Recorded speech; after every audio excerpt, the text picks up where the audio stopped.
So, a long time no see. There has been a lot going on in my life lately, so I haven't been posting. One of the reasons why I haven't been posting is because I've been having a lot of problems with my skin. So, be warned because this video will cover a lot of information, so it's probably going to be all over the place. If you are a woman in your 30s, 40s, 50s, and you're struggling with acne and dryness into your skin, you can't watch this video right now. You may want to save it.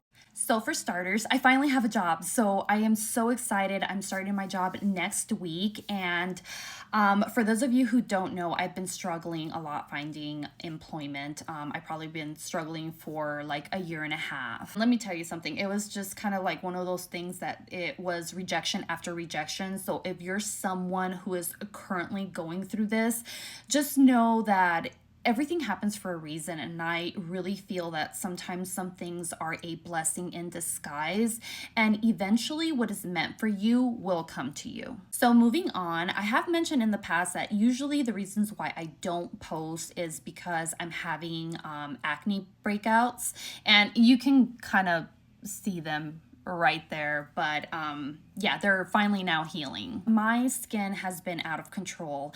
I've always had a problem skin. For those of you who don't know, I do have sensitive, acne prone and oily skin, and now I do have combination skin. Well, I have been seeing a dermatologist for over 15 years. So throughout the years, I've learned a lot about skincare and what I can apply and cannot apply on my skin, and it applies to both skincare and makeup products. In my early 30s, I was diagnosed with hormonal adult acne, and the acne only comes out in certain areas of my face, and it's kind of like in the section where men tend to get beards. So it's kind of like in this section right here, and this type of acne is very different from the acne that I had when I was a teenager or even in my early 20s. This type of acne it's very cystic and it's painful, and it's almost like nodule like, and it's red, and it's like a raised bump, almost like a mosquito bite, and it's not something that comes to a white head. Usually the ones in the jawline are the ones that tend to be the most painful, and this type of acne is something that seems to take about like a month and a half in order for it to heal.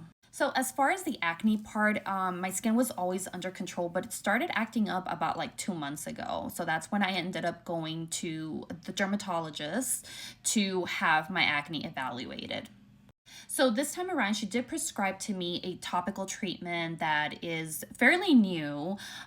It's not covered by any medical insurance, so it is something that you have to pay out of pocket for it.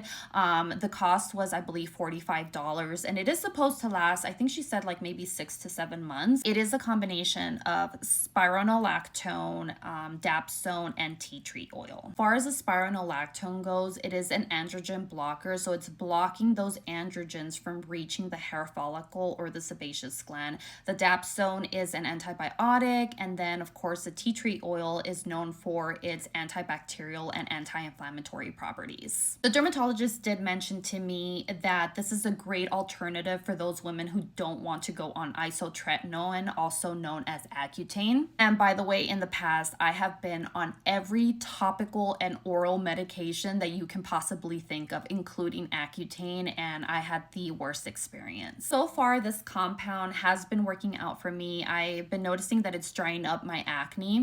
The only thing that I do wish is that it smelled a little bit better. I am very sensitive to smells, and I do not, and I repeat, I do not like how tea tree oil smells. It's like the worst smell ever, but you know what? If it's going to help for my acne, I'm gonna suck it up. Another thing that I've been struggling with is dryness in my skin, and I've been having this struggle for 2 years now, and I have already been through the doctor. I've been through an endocrinologist, and they did rule out a thyroid issue. So it all came down to one thing. I'm basically going through perimenopause symptoms, and it really sucks. The dryness into my skin is truly a struggle because it's very difficult to add back that hydration into the skin. I have tried so many things. I now think that I've kind of narrowed it down to some skincare products, which I will share with you. Okay, so one product that I have been loving is by Aloe Derma, and this is a pure aloe vera gel. And what I really like about this is it really absorbs quickly into your skin. It is not sticky.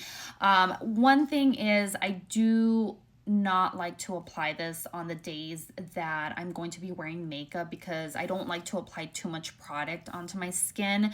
But this works really nicely. I do like to keep it in the refrigerator because I do like that cooling sensation, and it really does help with the inflammation in the skin. It's also very lightweight. It is a gel, and like you can see, so it's just really nice. I've been really enjoying this one. So see, it's very hydrating. And this moisturizer by Vanicream is so nice. I've been using it every single night. It has hyaluronic acid and ceramides, keeps your skin totally hydrated. Love it. I did have to change my skincare routine for the morning. So now what I use is after I come out of the shower, I do like to spray my face with this thermal spring water by Roche-Posay. I did purchase a new one yesterday from CVS, which is included in my CVS haul. I love this stuff. This does an amazing job at soothing and protecting your skin. This is a new moisturizer that I also purchased yesterday from my CVS haul, and this is a double repair matte moisturizer suitable for those of you who have oily and combination skin. I just started using it today. I love it. It's very lightweight. Your makeup applies nicely over this moisturizer as well. By the way, this is oil-free. It is suitable for those of you who have sensitive skin. It has been dermatologist tested. It is fragrance-free. Another thing that I changed in my skincare routine was my sunscreen. And the only reason why I did that is because now that we're approaching hotter weather and I live here out in Arizona, I need something that's a little bit more lighter weight. So I just started using this sunscreen by K-Beauty. It's Cellamax, and this is suitable for oily combination skin. And I really like this one because it doesn't leave a white cast. It does not sting around the eyes. It's not sticky, and your makeup applies nicely over this. So the other sunscreen that I have been using for like the longest time is this one by Skin 1004. This one is still good, but this is definitely something that I will only use during the colder weather. By the way, these pimple patches are amazing. They only work on pimples that have a whitehead, not on cystic acne. I also started using this Danessa Myricks Beauty Oil today. I started using it as a base for my concealers, so I'm trying to see how it holds up. So far, I'm really liking it because it's keeping my under eyes nicely hydrated. So there you have it. If you guys have any questions, go ahead and comment down below. I'll see you guys later. Bye!